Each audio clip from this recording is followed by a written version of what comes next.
In this video, I want to introduce the fundamental frameworks or tools used to support and guide marketing decision-making.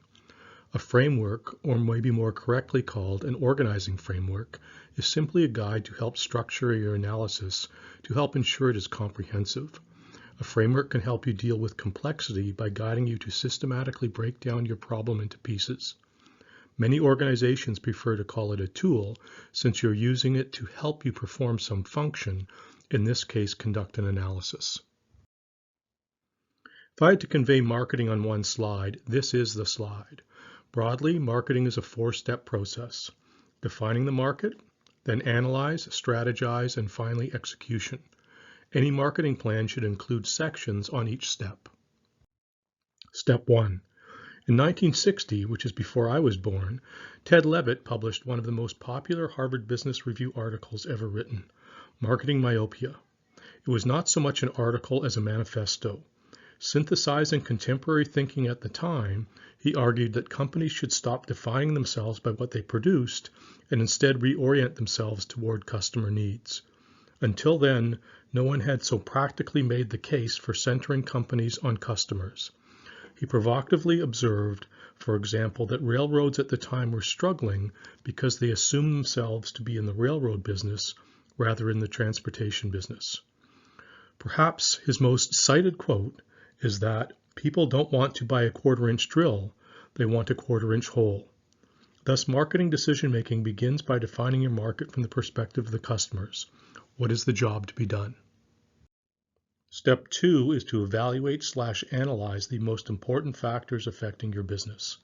The 5 C's framework helps you to be comprehensive, considering the macro, climate, or context, and 4 key stakeholders: customers, your company, your competitors, and your collaborators.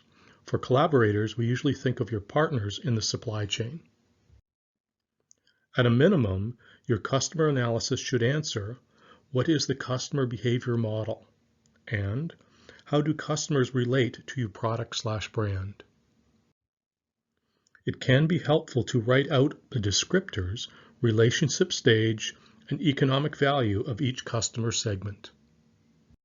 How do you identify your competitors? As mentioned earlier, thinking broader is usually better. So the Atlanta Braves realized that their competition is not limited to other Atlanta-based professional sports teams, but is any activity the customer might spend those dollars on, such as a night out. Here is the concept, only depicted as 4 concentric circles.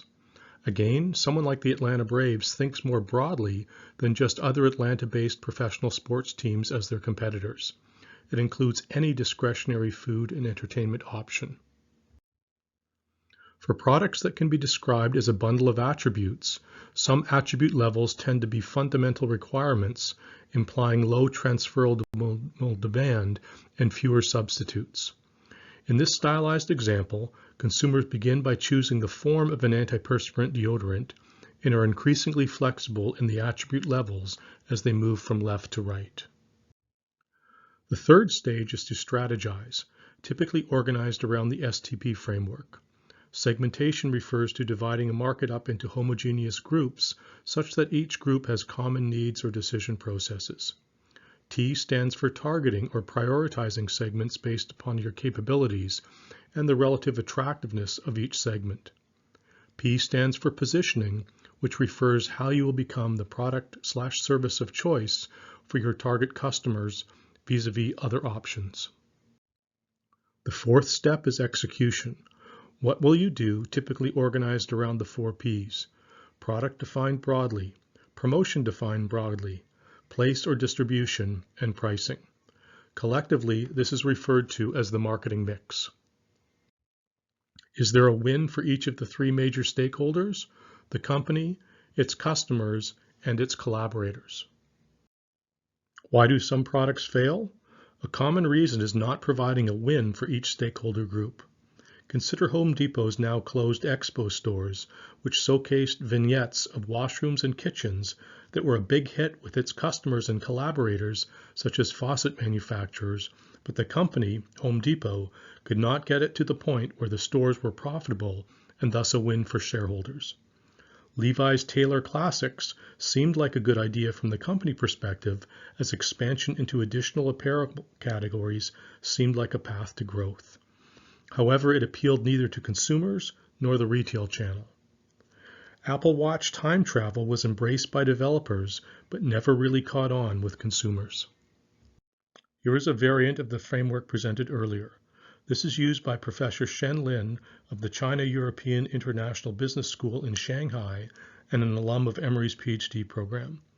The first 3 rows are identical to what we discussed earlier: 5 Cs, STP, and 4 Ps. An important additional component is what she calls CRM. It describes how the firm is maintaining value through its customer acquisition or attraction efforts and customer retention strategies.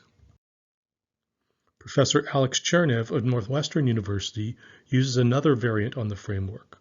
One difference is that he distinguishes between an inbound step to analyze and an outbound step to create, communicate, and deliver customer value.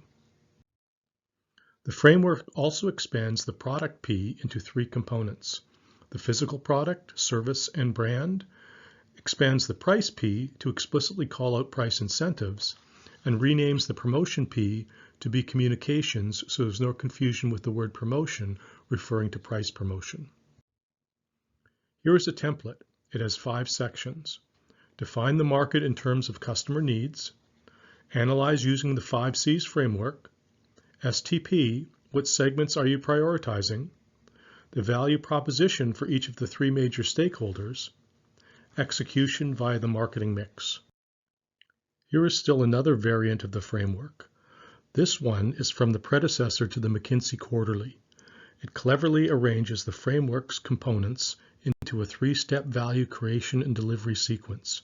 Choose the value, provide the value, and communicate the value. Here is one final variant. This one casts the framework as a process. Execution through the marketing mix leads to outcomes, behaviors of customers, behaviors of competitors. The outcomes drive marketing performance, which can be measured. In summary, many of the problems faced by product marketing managers and brand managers broadly fall into one of 2 types of questions.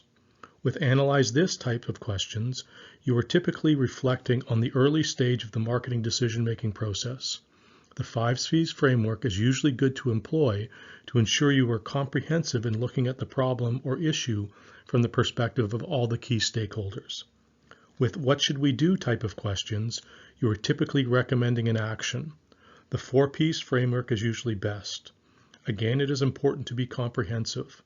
It may be presented to you as a pricing problem, and price may be a viable solution to consider, but you want to be comprehensive, and where appropriate, the problem may also be able to be addressed using other elements of the marketing mix.